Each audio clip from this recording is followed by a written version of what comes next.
Saya mau cerita tentang rumah sakit Indonesia di Gaza. Ceritanya seperti apa sih? Ketika itu saya masih menjabat sebagai Menteri Kesehatan Republik Indonesia. Tentu saja bersahabat dengan Menteri-Menteri Kesehatan yang lain, bukan?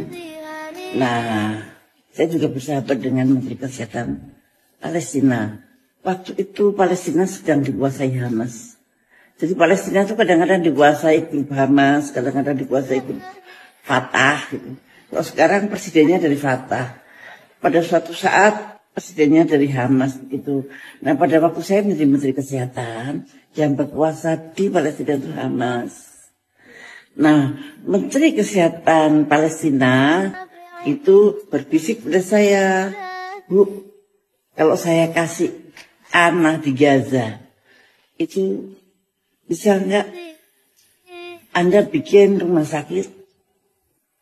Aduh, terima kasih banget, bener tanah di Gaza bener. Iya, untuk Anda, untuk Indonesia. Saya nggak kebayang siapa yang mau membuat rumah sakit di sana. Pokoknya saya iyain dulu, nanti saya cari yang bisa bikin rumah sakit di Gaza. Nah, makanya begitu saya pulang dari sana, saya memanggil yang namanya Yusri Rizal. Yusri Rizal kebetulan memang sudah dekat dengan saya sejak tsunami. Nah, kemudian saya cerita sama Yusri, saya ditawarin loh sama Menteri Kesehatan Palestina mau dikasih tanah, tapi di Gaza. Di Gaza itu tempat perang loh, Yus. Saya juga heran, ngapain tempat perang dikasih rumah sakit sekarang. Wah, Yus itu bersyukur. Alhamdulillah. Kenapa, Yus? Ternyata Yus Rizal itu bercita-cita membuat rumah sakit di Gaza, tetapi dia memikirkan bagaimana caranya mendapat tanah di sana. Padahal saya sama Yus tidak pernah ngomongin tentang rumah sakit di Gaza. Nah, itu aneh, itu keanehan Tuhan menurut saya.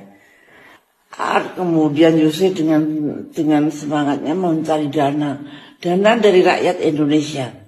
Sebetulnya sudah ditawarin oleh Iran waktu itu. Kalau mau bikin rumah sakit, aku mau nyawer. No, ini punya Indonesia, harus dari uang dari Indonesia. Itu Yusuf. Terus kita cari uang tentu saja kami dari umat Islam dan dari pengajian ke pengajian kita kumpulin uang sedikit demi sedikit, dan kemudian kumpulah uang itu. Ada juga donatur yang besar juga ada. Kemudian kita rencanakan pembuatan itu, dan yang merencanakan, yang membuat gambar, yang merencanakan Pak Farid, namanya Farid Talib. Sampai sekarang dialah yang ngurus rumah sakit itu sampai sekarang. Nah, Pak Farid itu kemudian jadilah gambar itu. Gambarnya kok indah banget, gede banget, tapi ya bisa gitu ya. Nah, ketika membangun, maka Yusuf bingung bagaimana kita cari tukangnya. Tukang batu mana yang mau saya dibayar berapa saja di tempat perang begitu kan, pada nggak mau. Padahal mau nggak mau membangun rumah sakit itu perlu tukang batu. Akhirnya ketemulah sama pesantren Pospen Al-Fatah yang mimpin waktu itu Pak Yaksaullah. Nah, dengan beliau itu Yusuf mengetengahkan, saya butuh tenaga untuk bangun, Pak, tapi saya nggak punya duit. Artinya yang sudah siap tidak dibayar. Tukang batu di tempat perang yang tidak dibayar, siapa yang mau coba? Ternyata mujahid itu banyak yang berani jihad fisabilillah, ternyata banyak banget. Pada daftar, ada guru, ada dosen, ada sarjana semua pada daftar. Nah, mereka bukan tukang batu, maka mereka dilatih jadi tukang batu dulu di sini, baru diberangkatkan ke sana. Jadi rumah sakit Indonesia di Gaza itu yang membuat bukan tukang batu biasa loh, yang membuat bapak-bapak yang ikhlas, bapak-bapak yang memang ingin beribadah pada Allah. Kalau di sana baru jadi tukang batu terus ketembak, pokoknya sakit begitu. Jadi mereka sangat semangat. Dan alhamdulillah rumah sakit itu sudah jadi 2 tingkat. Dan ketika akan dibuat 3 tingkat, terjadilah perang Hamas dengan Israel ini. Jadi itu suatu keajaiban Tuhan. Antara yang menerima tanah, kemudian yang berkehendak pengen bikin rumah sakit, dan kemudian tenaga kerjanya itu sama masing-masing tidak ada hubungan tadinya.